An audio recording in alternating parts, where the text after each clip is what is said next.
Ali vidiš, 7:30 je znači vidiš da je temperatura sad, meni barem pokazuje ispod 30 stupnjeva. I baš mi je fino. Osjeća se da je ugodno i ovako kad smo malo u šumi je i svježije, baš ali kažem, lijepo. ovo sad kad meš imam, baš mi prolazi hladan zrak, nije ona, znaš, sparina, gustina, da. bla bla bla. Ja se malo i otkopčim, ali ne jako, da mi ne bi šta uletjelo, ali... Među sise da ne bi šta uletjelo, jevo.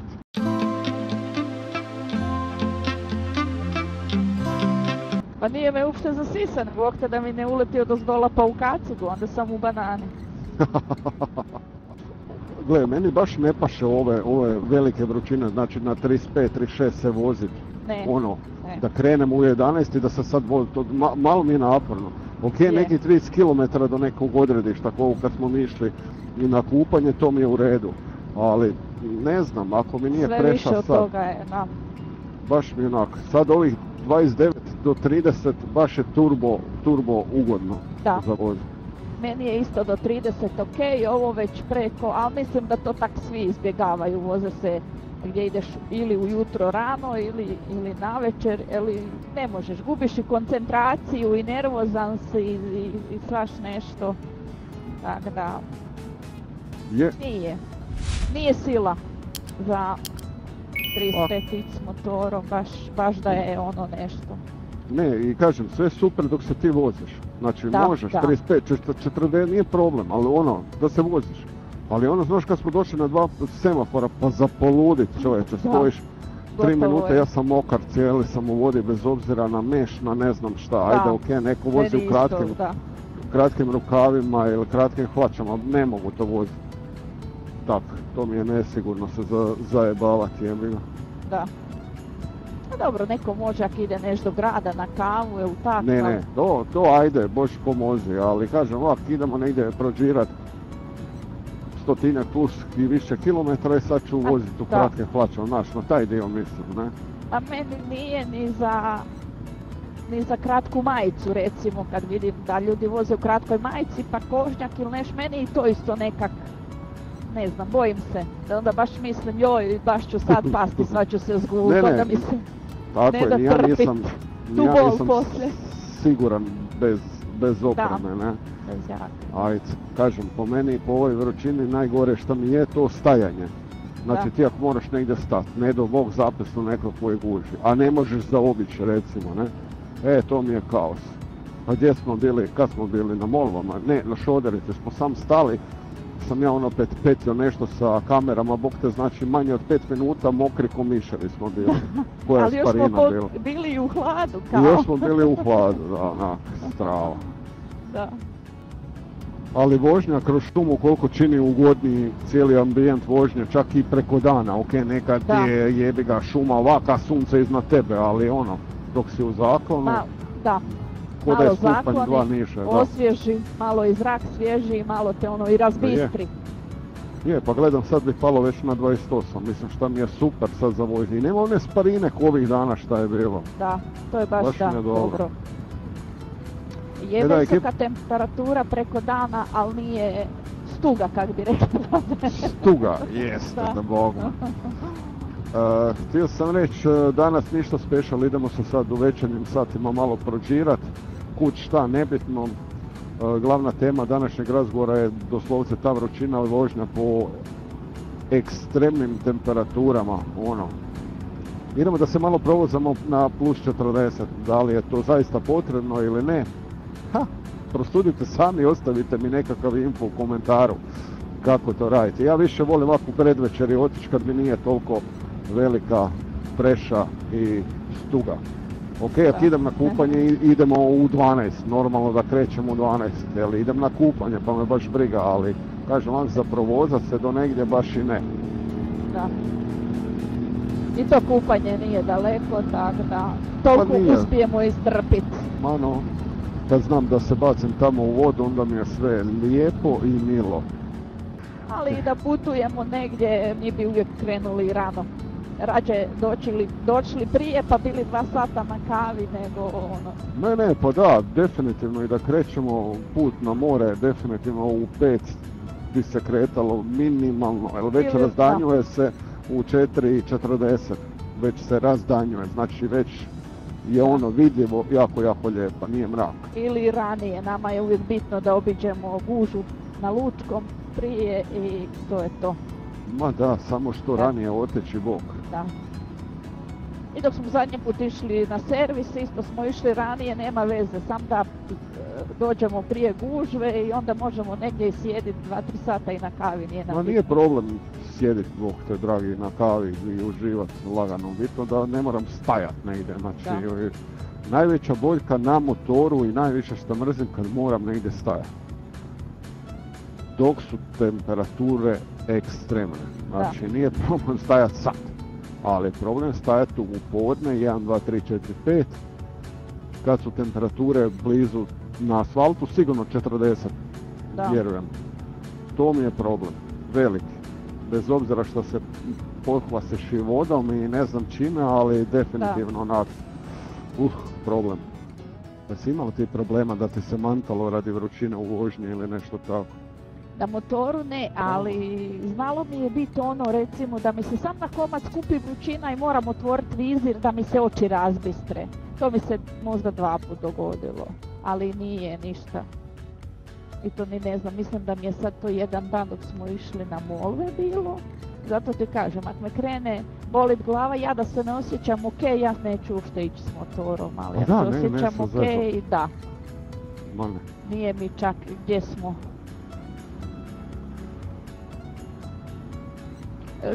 To mi kažem, brzo otvorim si vizir ili nešto, ali nije da mi ono da sam osjećala slabost da ću se srušiti ili nešto.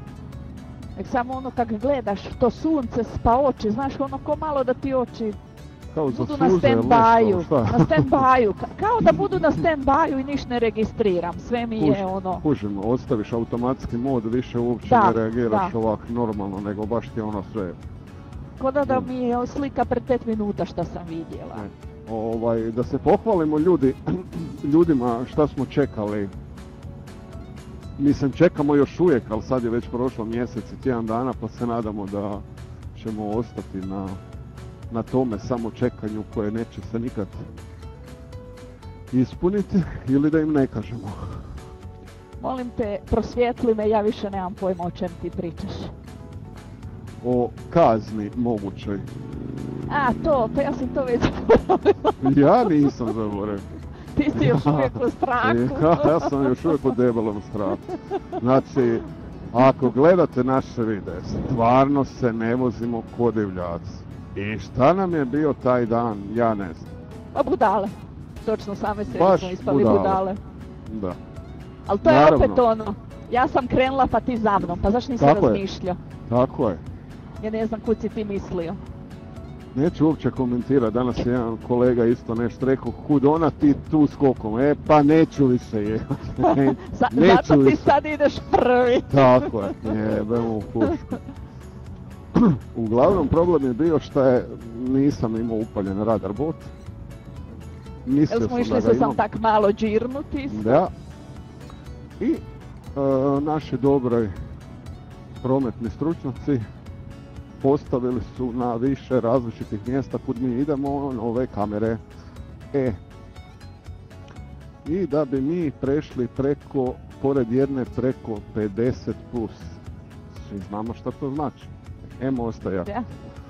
Bez vozačke. Ali gospođa je kriva.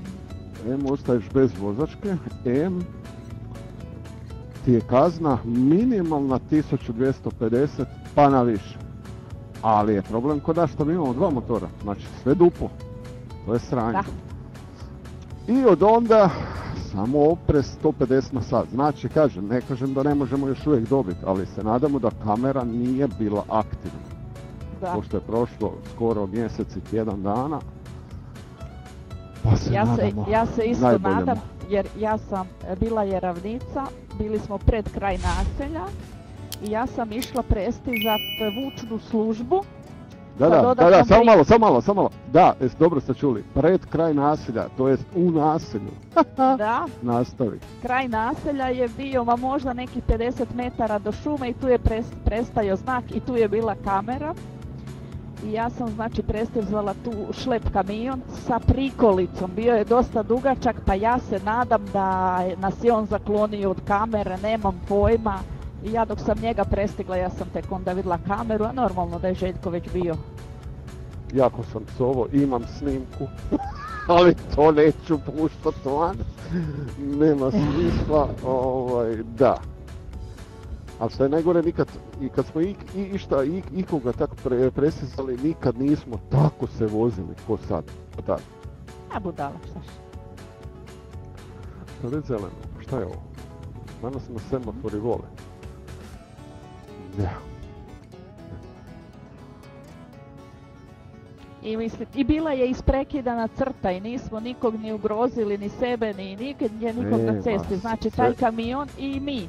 Ali eto, Slađa je dala žmigavac i brže bolje preko stotke. Ovo ne radi, Bog. A jebe mu, sad skreć, gotovo je. A ne, pa skreć, nije problem, samo gledam. Pa ne radi, izgleda se bude renoviralo ili nešto. Bože sve. Baš mi smo dugo. Daješ žmigavac, okrećemo se ili idemo ravno, auto iza mene. Lijevo idemo, hajde.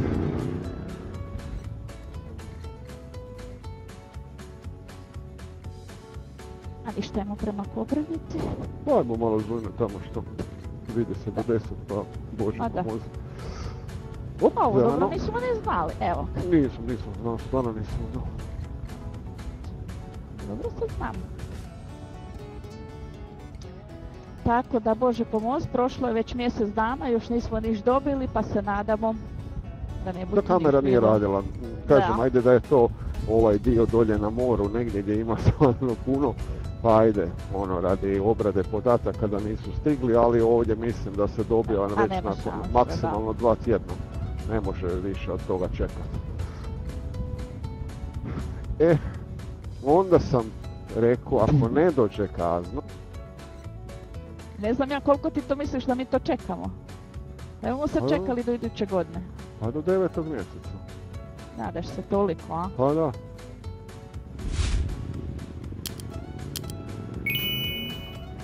Ali budemo vidjeli. Neću dalje uopće nazvati što imam neki plan, jer svaš se može izjaloviti, pa onda bolje da šutim. Da. Jeste vi imali kakvih neugodnih iskustava sa kaznama, da vas je kamera negdje uvatila za koju niste bili sigurni ili niste znali da je? Mene, hvala Bogu, nikad.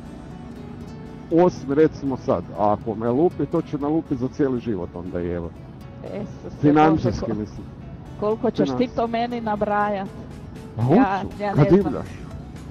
Kad divljaš. Rekao sam ti nemoj divljati, ne moraš presizati traktor sa 120. Traktor koji ide 15 na sat, možeš i pregurat motor, jebem u pušku. Evo i ovdje piše nova regulacija prometa, znači stalno neki kufer stavljaju. Ja. Znam, znači u našoj županiji ima negdje oko 7 ili 9 kamera. Od toga su aktivne možda 3. Samo što je problem što niko ne zna šta je aktivno u kojem momentu, osim par ljudi možda u Hrvatskoj, ne? Kad ih stalno izmještaju. Znači sve je to, kak se zove kad igraju, oni stave onaj met, ruski rulet. Da, rulet. Pa ti milo moje prođi pa ćeš vidjeti, to će te snimiti ili neće. Baš je divno luda voziti kroz ovu šumu sve. Da. Sve što nisam prije snimio taj dio. Sad dolazim opet u nekakvo naselje gdje nema kamera, nadam se. Zato što si se opustio i sam voziš pa si zaboravio stisniti. Samo malo, sad kad si spomenuo te kamere, nemoj ti svu krivnju na mene, jer ti plaćaš radar bod, zašto nisi imao upaljen, šta bez veze? I još me pustiš prva da idem, šta da ja radim? Pratiš znakove. Tako da, svako plaća svoju kaznu, pa kako kome bude bilo, vidjet ćemo. Dobro, neću se pravdati. Ok, što više imaš tehnologije, to je veća mogućnost pogreške. Tako da, tup. I od tog svega ti nam najvažniju stvar si zaboravio upaliti. Da. A dobro, vidiš Željko da se događa. Nemoj sad ići u ta načine. Problem je bio što mi mobitel se ugasio. Ja sam mislio da je upaljen cijelo vrijeme. Kak To se je bio ugasio? A baterija mi je otišla. Ja, sad muljaš. A ne muljam, Bog. Ja sad možeš reći šta hoćeš, Bog te. Šta znam šta je bilo. Isuse, ja ne mogu, pa jeste vi žene sve iste, čovječe, pa moraš naći manu, pa to je Baš ti strašno. vjerujem, ne možeš misliti. Isus. Niš mi ne vjeruje. Sva sreća da sam s njom Ne, 90% vremena, Bog te. Ne da ništa, ali 90% ne vjerujem. Bože, sve. No dobro, šalu na stranu. Kad saznamo šta novo, obavijestit ćemo. Da. Ono, tjedno 3 put gledamo na e-građane, nemamo nikakav prekršaj zabilježen, pa će... Da, ima dobar link, znači prekršaj.mup.hr, znači tamo vam je evidentirano odmah istog momenta, a kad je tamo evidentirano doma vam dođe za 2 tjedna, 3 možda, tako ne, da. kak je naša pošta brza i ono, A možda i za 6 ekonomično. mjeseci, da. a možda Da. i za 6, da. Možda dobijemo tek čestitku za božićnicu. Za božićnicu. To bi bila ono, ekstra klasa, Da, ekstra. baš. No dobro, baš je ugodno, evo 26 mi sad pokazuje, jeste 26, milina, odlično, fantazija, klima, Kao da ju u imamo, da. Da, idemo u Koprivnicu malo čakulat, zato sam rekao ništa danas specijalno, baš ćemo pričati o toj vožnji na visokim temperaturama i eto, htio sam da podijelimo sa vama da očekujemo novu prinovu, čak 2 blizance. Dobro. Bolje i tak nek drugačije. Pa ne znam šta je gore, jevan. Znaš. Evo nas pred Koprivnicom, ljudi žanju 100 na sat, sve se lijepo sušilo, jedino što vidim da je kuruza u banani, ali zato je ovo sve uspjelo, gledaj šta lijepo. Što je lijepe boje. Ono staro zlato boje, onak baš lijepo. Okej. Eto, nas u Bjelovaru, da ne dušimo dalje, pustio sam je malo da se zadovolji, evo da bude ispred mene. Znači, danas smo malo razglabali o toj vrućini i u mogućim posljedicama nekakvih kaznenih dijela, to jest prekršaja u prometu. I to je to, nećemo vam više dužiti i uzimati vrijeme. Vidimo se u nekoj drugoj avanturi, možda neku nedjelju. I to je to. Pozdrav ekipa! Pozdrav svima!